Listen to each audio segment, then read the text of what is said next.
kata keikraman kepada ayahanda rohani, para abu, walid, abati, habaib, orang tua kami sidang jamaah sholat Jumat yang dirahmati Allah. Kalau kita berbicara hari ini persoalan kemaksiatan yang tumbuh bagaikan jamur di musim hujan, ini tidak lain adalah barometernya iman. Maka dengan sebab iman inilah kana lil mu'minin yaqulu fi kulli sa'atin ba'da shalah Allahumma ahyina bil iman. Adalah orang-orang yang beriman, urang-urang mukmin setiap saat ataupun setelah sholat mengatakan lewat doanya, Allahumma ahyina bil iman wa amitna bil iman wahsyurna bil iman wa adkhilnal jannata ma'al iman. Ya Allah, hidupkanlah kami dalam keadaan iman, matikanlah kami juga dalam keadaan beriman, sejahterakanlah kami dengan iman, dan masukkanlah ke dalam surgamu ya Allah juga dengan karena iman.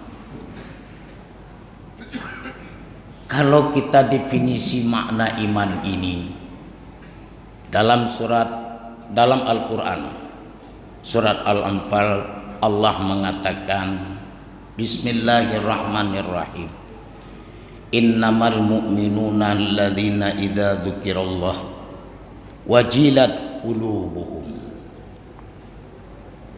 Menandakan bukti iman seorang hamba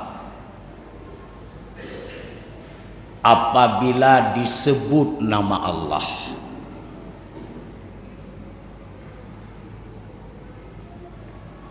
maka bergetarlah hatinya.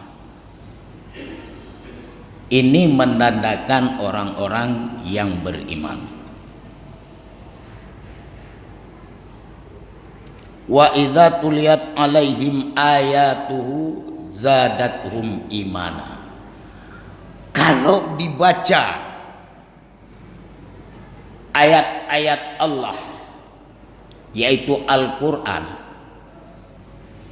bertambahlah keimanannya. Sidang jamaah yang berbahagia,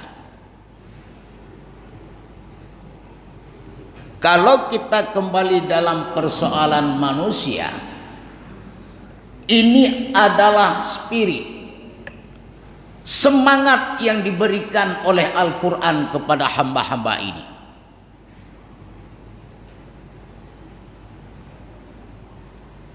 Tadi kalau disebut nama Allah, bergetar hatinya, dibaca ayat Allah, bertambah keimanannya. Ini disebut ruhut talbiyah, semangat memenuhi panggilan Allah. Dalam akhir ayat yang kedua surat Al-Anfal itu, wa ala rabbihim yatawakkalun, hanya kepada Allah mereka menyerahkan diri. Maka terjadi semangat lewat ruhut talbiyah, yaitu semangat memenuhi panggilan Allah. Tadi sudah jelas muadzin membacakannya, yaitu azan. Seruan Allah lewat hambanya, yaitu muadzin, yaitu azan.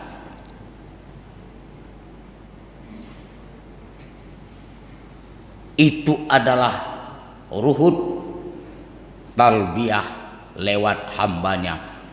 Kita penuhi ataupun tidak panggilan tersebut, memang di dunia kita mengatakan itu hak prerogatif masing-masing. Tidak ada haknya MPU memaksa, penguasa daerah memaksa, siapapun tidak boleh memaksa. Tetapi kita nanti butuh Allah mendengarkan panggilan kita saat yakhruju min kuburihim yaumal qiyamah. Saat kita dikeluarkan dari kubur kita masing-masing nanti di hari kiamat,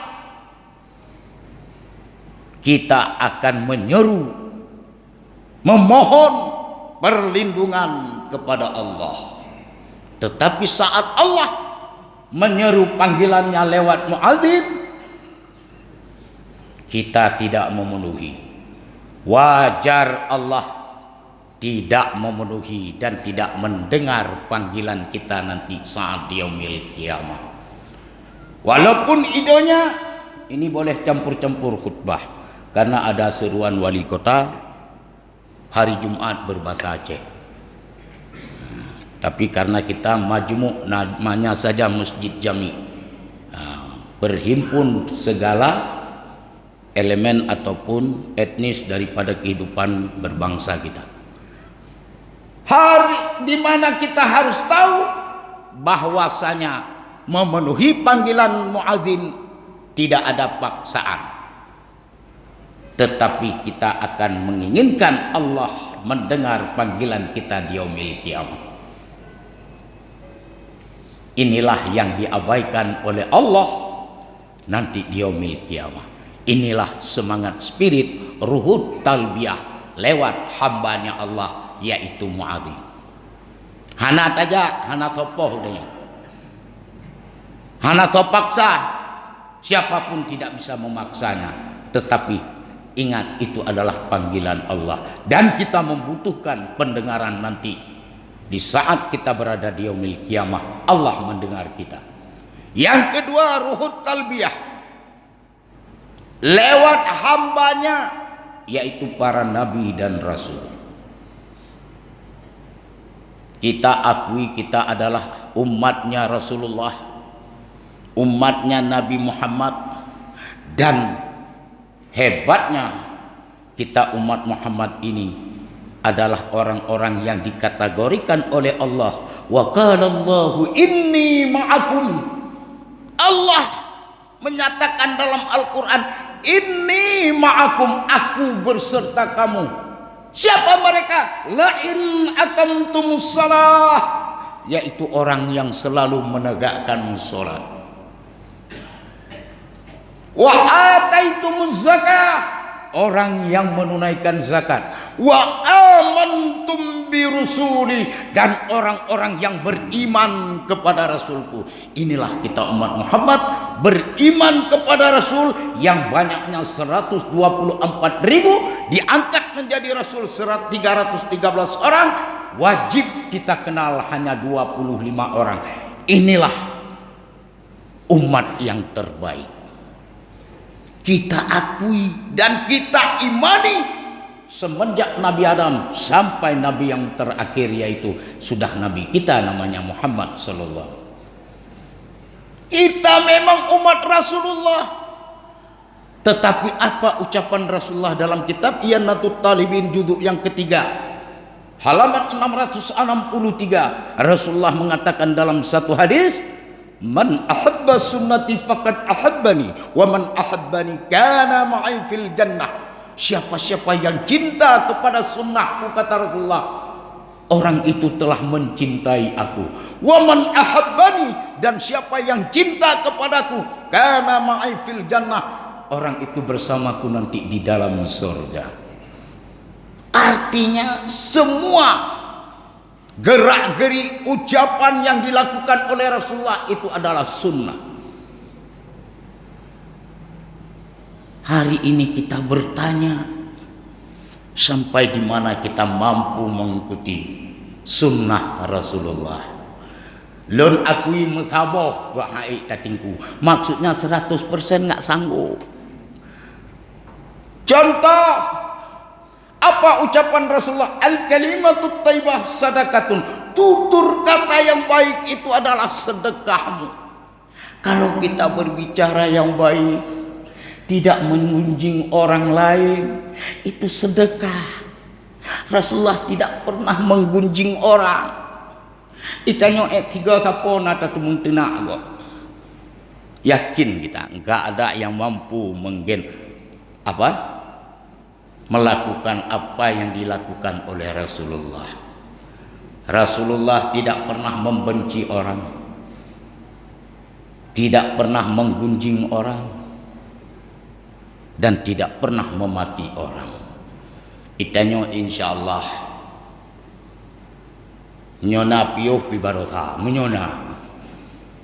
Maka sahabat bertanya, ma birul hajj ya Rasulullah, apa tanda haji mabrur ya Rasulullah?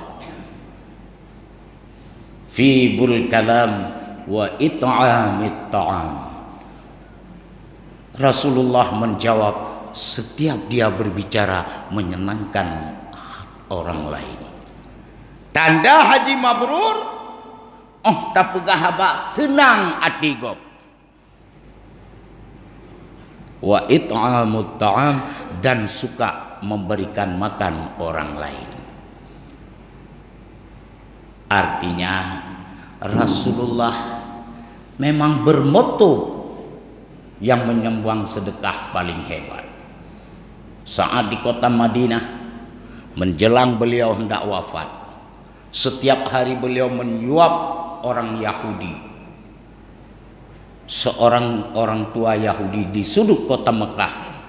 Setelah disuap kenyang Yahudi tersebut, Rasulullah bertanya, bagaimana pendapatmu tentang Muhammad? Dicaci maki oleh Yahudi tersebut, tapi Rasulullah mampu membenteng kesabarannya. Setiap hari dia suguhkan makanan, dan setelah dia suap itu yang ditanya oleh Rasulullah, bagaimana pendapatmu wahai orang tua tentang Muhammad? Itu manusia yang paling aku murkai dan paling aku benci. Menyeruh katanya tak suap Yahudinya. Kiban kebetulan yang kita tanya diri kita pribadi. Ban dipegah lagi yang urung paling benci, tinggal insyaallah ngaracun tikuh tapi. Saya yakin ini tingkat mengendalikan emosional. Ini maka apa yang menjadi seruan Rasulullah wajar. Ati'ullah wa ati'ur Rasul. Yang patut ditaati hanya dua, Allah dan Rasul. Wa ulil amri minkum. Pemimpin hanya disuruh ikuti. Artinya apa? Kalau benar ikuti, kalau tidak benar jangan diikuti.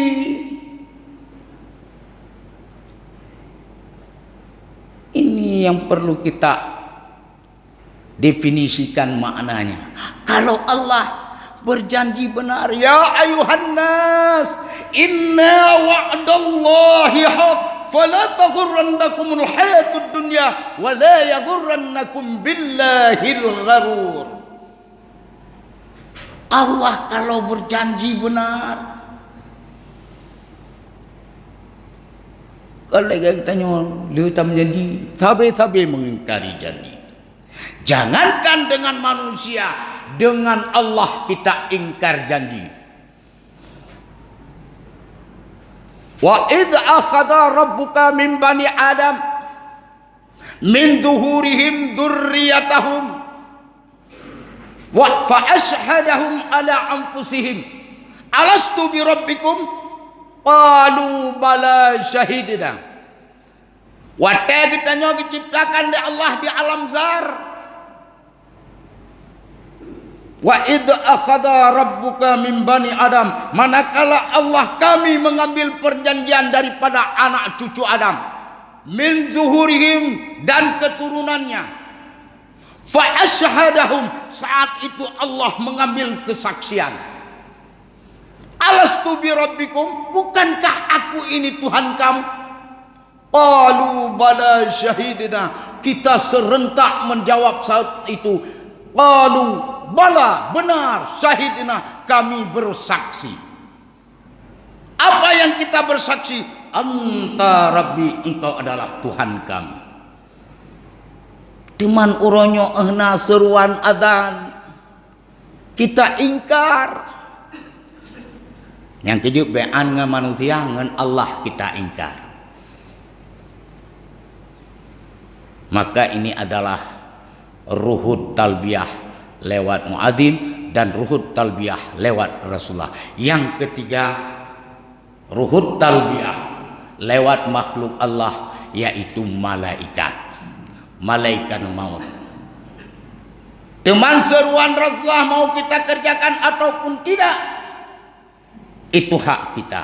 Tetapi ingat, nanti di yaumil kiamah kita membutuhkan perlindungan.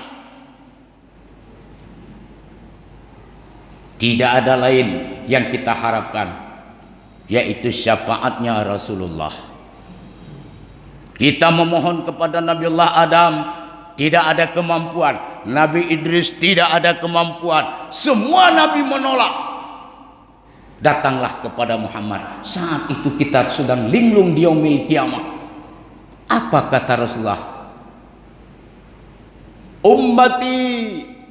Ummati ana laha. Hai umatku, nyopat long, inilah aku. Rasulullah cinta sekali kepada kita. Nanti di yaumil kiamah dia memanggil kita. Teman uronyo hanut dan puput sunnahnya, itu hak Anda. Yang terakhir, ruhud talbiyah lewat malaikat maut. Ini nyo senang tidak senang, mau tidak mau, kematian tetap terjadi. Al-mautu babun la budda min dukhulin. Mati itu sebuah pintu, tidak ada seorang pun yang tidak akan memasuki pintu tersebut.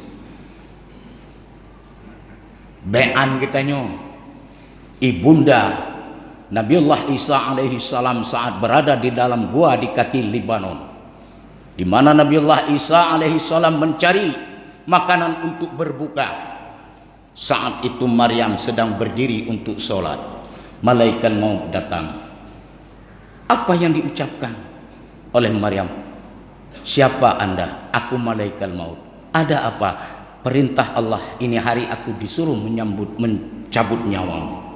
Apa ucapan Maryam saat itu? Wahai malaikat maut, berikanlah aku waktu. Tidak, aku ingin menunggu buah hatiku. Apa ucapan malaikat maut?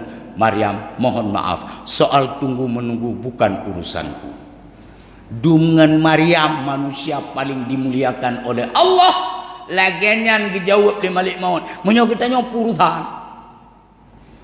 Maka ini renungan buat kita, mau tidak mau, senang tidak senang, ruhud talbiyah lewat malaikat maut adalah sebuah kepastian. Mati itu pasti, sehebat apapun kita. Maka dengan sebab itu, kembalikanlah konsekuensi hidup kita ini dengan apapun. Wa nabluwakum bisyai'i wal khairi. Allah telah berjanji kepada Rasul kita Muhammad, hai Muhammad, aku uji hamba-hambaku di antara umatmu dengan kesenangan dan tidak sedikit yang dihimpit oleh penderitaan. Wa ilaina turja'un, dan semuanya mereka itu kembali kepada kami. Nyan yang cocok maknaji be sibuk tak kita uronyo dengan aman, imun dan iman. Imun getak jaga, aman dan purile, iman kabihillah. Inilah yang perlu kita waspadai, bahwasanya bukan kita tidak setuju, tetapi tanpa rasa aman, ibadah juga tidak akan terlaksana dengan langgeng. Tanpa rasa imun, artinya kekebalan, kesehatan, kita pun tidak bisa memenuhi panggilan lewat ruhud talbiyah. Tapi ingat, apapun konsekuensi hidup ini, imanlah yang menjadi sebuah barometer, ukuran bagi kita. Dan yang paling hebat ukuran di antara wanita, tidak ada lain ujian yang diberikan oleh Allah kecuali kepada Masyitah yang direbus di dalam air oleh Fir'aun laknatillah. hidra pembantu ipeden iman, uranya urang lepeng gugur iman dulu. Apalagi yang miskin, satu garus Indomie bisa berubah akidah. Nyo kembali kita semua merenungkan, wal tanzur nafsum ma qaddamat lighat wattaqullah innallaha khabirum bima ta'malun. Hanya nyo yang dapat nuntuan sampaikan karena hana dilung ujung. Mohon maaf atas segala kekurangan. Terima kasih atas segala perhatian.